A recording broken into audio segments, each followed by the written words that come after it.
In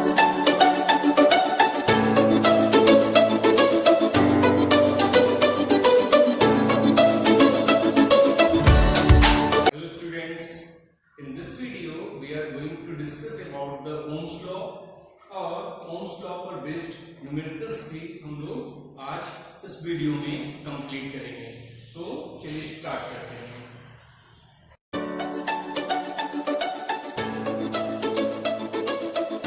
Ohm's law, तो Ohm's law में जो ये ओम वर्ड है वो कहाँ से आया, यहाँ से शुरुआत करते हैं। तो ये जर्मन के जॉर्ज साइमन ओम साइंटिस्ट थे जिन्होंने इस लॉ को बताया। तो इन्हीं के टाइटल पे इसका नाम आ गया ओम्स लॉ। उनका नाम था जॉर्ज साइमन ओम, ठीक है। तो इन्होंने बताया क्या, जरा इसको पहले हम लोग समझे। तो इन्होंने ये बताया कि किसी मेटालिक वायर के क्रॉस जब आप पोटेंशियल डिफरेंस अप्लाई करते हो तो एक सर्किट कंप्लीट हो गई। जब सर्किट कंप्लीट हो गई और आपने किसी मेटालिक वायर के क्रॉस पोटेंशियल डिफरेंस अप्लाई किया है तो दैट मींस सर्किट में करंट का फ्लो स्टार्ट हो जाएगा। तो सर्किट में करंट का फ्लो होना शुरू हो गया। अब जब पोटेंशियल डिफरेंस आपने इंक्रीज किया, जो अप्लाइड पोटेंशियल डिफरेंस था उस मेटालिक वायर के क्रॉस आपने पोटेंशियल डिफरेंस को इंक्रीज किया, तो उन्होंने ये देखा कि पोटेंशियल डिफरेंस इंक्रीज करने से जो करंट है उसकी वैल्यू भी इंक्रीज हो रही थी, ठीक है। तो उन्होंने ये बता दिया कि एट कांस्टेंट टेम्परेचर जब हम लोग किसी मेटालिक वायर के क्रॉस एक पोटेंशियल डिफरेंस अप्लाई कर रहे हैं तो वो डायरेक्टली प्रोपोर्शनल होगा किसके, करंट इन द सर्किट। उस सर्किट में जो करंट फ्लो हो रहा है वो पोटेंशियल डिफरेंस के डायरेक्टली प्रोपोर्शनल होगा, ठीक है। हम लोग ऐसे भी बोल सकते हैं कि potential difference is directly proportional to the current in the circuit, या हम लोग ऐसे भी बोल सकते हैं current is directly proportional to the potential difference across the metallic wire, ठीक है। चलिए इनकी लॉ को हम लोग एक एक्सपेरिमेंट के थ्रू समझें। चलिए एक्सपेरिमेंट हम लोग कर लेते हैं छोटा सा। जैसे मेटालिक वायर आपने लिया और इस मेटालिक वायर के क्रॉस आपने बैटरी से एक पोटेंशियल डिफरेंस यहाँ पर जनरेट कर दिया। तो इन दोनों टर्मिनल्स पे आपने कनेक्ट कर दिया एक वोल्टमीटर, ठीक है। वोल्टमीटर कैसे कनेक्ट होता है, पैरेलल कनेक्ट होता है सर्किट में। वोल्टमीटर का काम क्या है, वो पोटेंशियल डिफरेंस को मेजर करता है, ठीक है। और इस सर्किट में एक एमीटर भी आपने कनेक्ट कर दिया। एमीटर क्या करता है, एमीटर करंट कितना फ्लो हो रहा है उसको मेजर करेगा। और एमीटर को कैसे कनेक्ट करते हैं सर्किट में, सीरीज में कनेक्ट करते हैं, ठीक है। ये पॉजिटिव टर्मिनल, ये नेगेटिव टर्मिनल। करंट आपका पॉजिटिव टर्मिनल से नेगेटिव टर्मिनल की तरफ फ्लो होगा और यहाँ पर पोटेंशियल डिफरेंस आपने अप्लाई कर रखा है। क्या देखा जॉर्ज साइमन ओम ने, चलिए इस बात को हम लोग समझते हैं। इसके लिए एक टेबल बना लें और इस टेबल में आपने लिख दिया पोटेंशियल डिफरेंस V इन वोल्ट और करंट इन एम्पियर। चलिए कुछ वैल्यू ले लेंगे। सबसे पहले उन्होंने क्या किया, एक एजम्पशन है, ये एक्सपेरिमेंट के थ्रू हम इसके इनके कॉन्सेप्ट को समझना चाह रहे हैं और कुछ नहीं है। तो यहाँ पे सपोज कर लो उन्होंने 10 वोल्ट का क्या किया, पोटेंशियल डिफरेंस अप्लाई किया और हम ये ज्यूम कर ले रहे हैं कि 10 वोल्ट के पोटेंशियल डिफरेंस में जो यहाँ करंट जनरेट हुआ वो 1 एम्पियर का हो गया, ठीक है। 1 एम्पियर का करंट हमको सर्किट में मिला, ठीक है। इसको टेबल में नोट कर लेते हैं। तो 10 वोल्ट का जब पोटेंशियल डिफरेंस अप्लाई किया 1 एम्पियर का करंट मिल गया। अगली बार हमने सपोज किया चलो 20 वोल्ट ले लिया होगा potential difference across the metallic wire. उस समय इनको सर्किट में क्या मिला, 2 एम्पियर का करंट मिल गया, ठीक है। तो 20 वोल्ट पे 2 एम्पियर का करंट मिल गया। चलो ये भी ठीक है, वोल्टेज इंक्रीज किया, जो पोटेंशियल डिफरेंस है उसकी वैल्यू को आपने इंक्रीज किया, करंट की वैल्यू इंक्रीज हो गई। यही बात उन्होंने बताई थी। फिर उन्होंने क्या किया, 30 वोल्ट अप्लाई किया और 30 वोल्ट अप्लाई करने से हमको यहाँ पे जो करंट मिला वो 3 एम्पियर का मिल गया। तो 30 वोल्ट पे 3 एम्पियर का करंट मिल गया। तो इन्होंने ऑब्जर्व ये किया कि सर्किट में जैसे जैसे हम पोटेंशियल डिफरेंस इंक्रीज कर रहे हैं उसी रेट में क्या हो रहा है, करंट भी इंक्रीज हो रहा है। तो उन्होंने लॉ बताया कि V is directly proportional to I, ठीक है। इसको हम ऐसे भी लिख सकते हैं, I is directly proportional to V। अगर आप लिख दो तो इट इज आल्सो करेक्ट, ठीक है, ये भी होगा। अब देखो यहाँ पे potential difference is directly proportional to current. जितना पोटेंशियल डिफरेंस इंक्रीज कर रहे हो उतना करंट इंक्रीज हो रहा है, और अगर करंट इंक्रीज हो रहा है दैट मींस उसके रेस्पेक्ट में पोटेंशियल डिफरेंस भी इंक्रीज हुआ होगा, तभी यहाँ पर करंट की वैल्यू इंक्रीज हुई। ठीक है, इतनी बातें समझ में आ गई। तो ये जो उनका लॉ तो हो गया कि एट कांस्टेंट टेम्परेचर जो applied potential difference across the metallic wire था is directly proportional to current in the circuit. ठीक है, ये बातें क्लियर हो गई।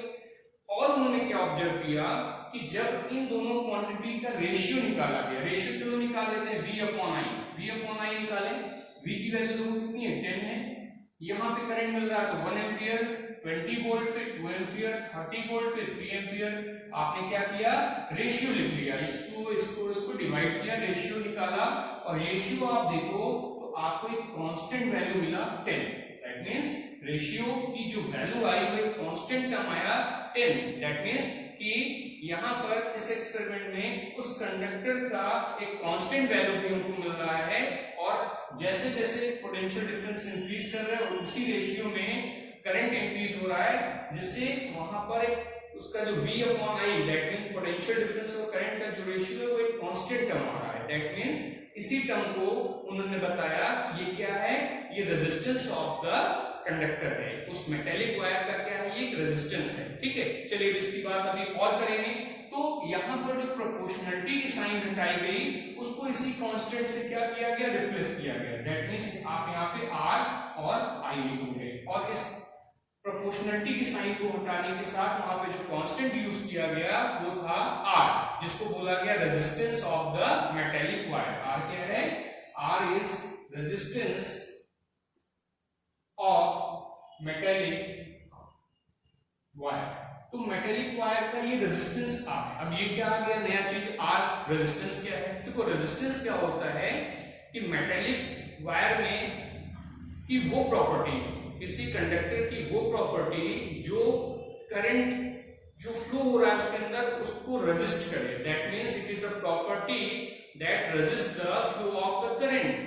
कंडक्टर में कंडक्टर्स के अंदर वो प्रॉपर्टी, ये कोई फिजिकल फॉर्म में वहां पे नहीं प्रेजेंट होता, ये केवल प्रॉपर्टी है जो कि अपने अंदर से फ्लो होने वाले करंट को क्या करती है, रेजिस्ट करती है, उसका अपोज करती है। जैसे एग्जांपल ले लेते हैं कि आप रोड पे जा रहे हो और आपको कहीं ब्रेकर मिल जाता है, तो ये ब्रेकर का काम क्या होता है कि आपके स्पीड को कम कर देता है। दैट मींस आपको वहां पर आपके स्पीड को रेजिस्ट करता है, उसको अपोज करता है।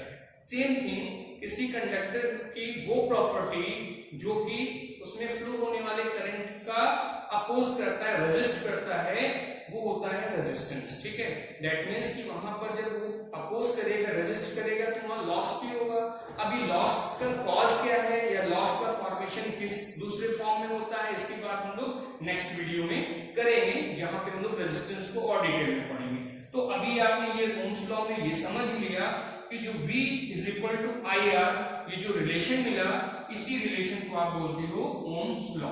ठीक, तो अब रेजिस्टेंस को अगर हम डिफाइन करना चाहते हैं कि व्हाट इज द रेजिस्टेंस, तो हम लोग इस रिलेशन से इसको डिफाइन करें तो हम लोग लिख सकते हैं R is equal to V/I। ठीक है ना, R is equal to V/I। अब देखो अगर हम लोग ये कहें कि हम यहाँ पे 1 वोल्ट का potential difference across the metallic wire apply कर रहे हैं और जिससे वहां 1 एम्पियर का करंट जनरेट हो रहा है सर्किट में। ठीक है, तो इसकी जो वैल्यू होगी रेजिस्टेंस की वो हो जाएगी 1 वोल्ट पर एम्पियर। ठीक है ना, मतलब उस सर्किट में का उस मेटेलिक वायर का जो रेजिस्टेंस होगा वो हो जाएगा 1 वोल्ट पर एम्पियर। और इसी वोल्ट और एम्पियर को, वोल्ट पर एम्पियर को हटा करके इसको रिप्लेस करके इसकी जगह इनका जो टाइटल है वो लिखा गया ओम।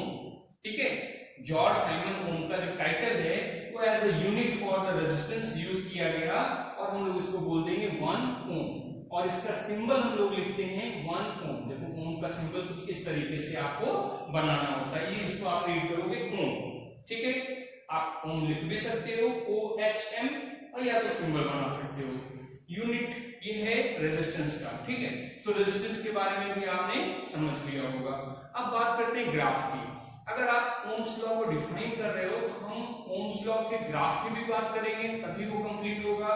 तो ग्राफ जब हम लोग पोटेंशियल डिफरेंस और करंट इन दोनों के बीच में जब ग्राफ प्लॉट करते हैं तो वो ग्राफ कैसा होता है, स्ट्रेट लाइन ग्राफ होता है। जैसे सपोज कर लो कि आपने VI ग्राफ बनाया है, इसको बोलेंगे VI ग्राफ। VI ग्राफ या IV ग्राफ भी आप बना सकते हो। तो सपोज करो यहाँ पर कि आपने पोटेंशियल डिफरेंस और करंट के बीच में ग्राफ प्लॉट किया, इधर आपने V को डिफाइन कर दिया एक्स एक्सिस पे, यहाँ पर I को डिफाइन कर दिया, करंट को डिफाइन कर दिया, और आपने जो ग्राफ बनाया वो कुछ इस तरीके से स्ट्रेट लाइन आया, और ये जो एंगल रहेगा एक्स एक्सिस का वो कैसा रहेगा 45 डिग्री पे। तो जब ये एक स्ट्रेट लाइन आ रहा है, दैट मींस ये जो कंडक्टर है, जो मेटेलिक वायर है जिसके क्रॉस आपने पोटेंशियल डिफरेंस अप्लाई करके करंट्स की वैल्यू मेजर की है, वो ओम्स लॉ को क्या कर रहा है, फॉलो कर रहा है। ठीक है, ओम्स लॉ को क्या कर रहा है, फॉलो कर रहा है। और ऐसे सर्किट को आप बोलते हो ओमिक सर्किट। ठीक है, अब इसमें नॉन ओमिक सर्किट भी हो सकते हैं, दैट मींस कि वो सर्किट्स जो ओम्स लॉ को फॉलो नहीं करते हैं, तो दैट मींस वहां पर आपको ग्राफ एक स्ट्रेट लाइन नहीं मिलेगा, तब आपको एक कर्व मिलेगा। अगर आपने बी और आई के बीच में ग्राफ प्लॉट किया और ग्राफ कैसा हो गया, कर्व हो गया, दैट मींस वो ओम्स लॉ को फॉलो नहीं कर रहा है, और वो जो सर्किट होगा उस सर्किट को आप बोलोगे नॉन ओमिक सर्किट। ठीक, तो ये आज आपको हमने Ohm's law, resistance, graph, ohm resistance का यूनिट, ये सारी बातें हम लोगों ने आज डिस्कस कर ली हैं। और चलिए इस फॉर्मूले ओम्स लॉ का जो रिलेशन है, इज वेरी यूजफुल रिलेशन। आगे भी आप और जो भी पढ़ोगे टॉपिक्स उसमें ये यूज होता रहेगा। तो अभी आप इस पे बेस्ड V = IR पे बेस्ड न्यूमेरिकल्स करने जा रहे हो। ठीक है, तो चलिए न्यूमेरिकल करना स्टार्ट करते हैं। तो how much current will an electric bulb draw from 220 volt source if the resistance of the bulb filament is 1200 ohm। ठीक है, तो सबसे पहला काम आप क्या करोगे कि जो गिवन है, न्यूमेरिकल को आपने पढ़ा और उसमें जो भी चीजें आपको मिल रही हैं, जो गिवन है या जो फाइंड करना है, उसको आप पहले नोट कर लो। तो देखो सबसे पहले इसने बोला हाउ मच करंट, तो करंट तो आपसे पूछ रहा है, क्वेश्चन मार्क कर दिया। Will an electric bulb drawn from 220 volt source, तो जो बल्ब है उसको across 220 volt potential difference apply किया जा रहा है उसके, तो V जो है वो 220 वोल्ट हो गया, और जो रेजिस्टेंस है, if the resistance of the bulb filament is 1200 ohm, तो ये हमको बता दिया है कि 1200 ohm का यहाँ पर रेजिस्टेंस जनरेट हो रहा है in the filament of the bulb.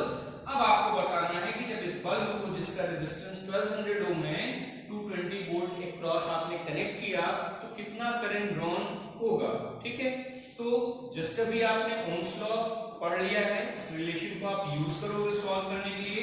तो ओम्स लॉ में बताया गया V = IR। ठीक है, ये जो रिलेशन है, इसी रिलेशन को आप बोलते हो ओम्स लॉ। और आपको यहाँ फाइंड क्या करना है, I करंट, तो करंट को फाइंड करने के लिए हम लोग उसको I के इक्वल में लिख लेंगे, I = V/R। ठीक है ना।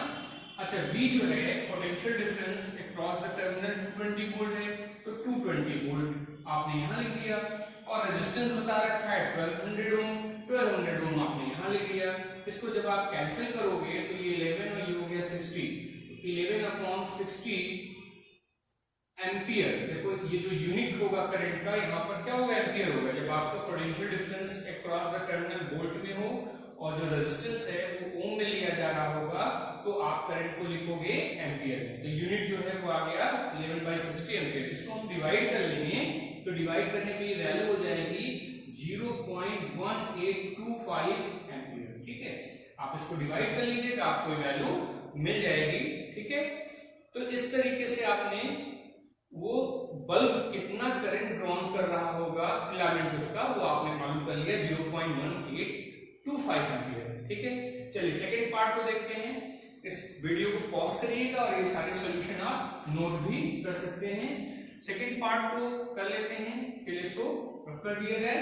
ठीक, अभी देखिए सेकंड पार्ट में क्वेश्चन में क्या बता रहा है, इसको हम लोग समझ लें। देखो सेकंड पार्ट में how much current will an heater, फिर से देखो करंट पूछा आपसे, बी पार्ट में भी करंट ही पूछ रहा है। ठीक है, क्वेश्चन मार्क कर दिया। Will an heater coil drawn from 220 volt source, तो जो potential difference across the heater लगाया जा रहा है, फिर वही 220 वोल्ट का पोटेंशियल डिफरेंस अप्लाई किया जा रहा है। If the resistance of the heater, तो हीटर का जो कॉइल है, ठीक है, उसका जो रेजिस्टेंस है वो दे रखा है 100 ओम। ठीक, और आपसे करंट पूछ रहा है, तो जस्ट अभी आपने क्वेश्चन किया करंट पे based, I is equal to V upon R। V 220 volt है, यहां लिख दिया। रेजिस्टेंस 100 ओम का है, यहां लिख दिया। कैंसिल आउट किया आपने और ये सिंपल सा डिवीजन है, ये हो जाएगा 2.2 एम्पियर का करंट ड्रॉ करेगा हीटर, ठीक है। सर्किट में जो करंट फ्लो होगा वो होगा 2.2 एम्पियर का। तो इस तरीके से आप ओम्स लॉ को यूज करके ऐसे न्यूमेरिकल्स को आसानी से कर लेते हो, ठीक है। इन नेक्स्ट वीडियो हम लोग रेजिस्टेंस पे बेस्ड उसकी जो प्रॉपर्टीज है, उस रेजिस्टेंस का जो कॉम्बिनेशन होता है इन सीरीज, इन पैरेलल, और उनका जो प्रूविंग है, ये सारी बातें हम लोग नेक्स्ट वीडियो में करने वाले हैं। ओके।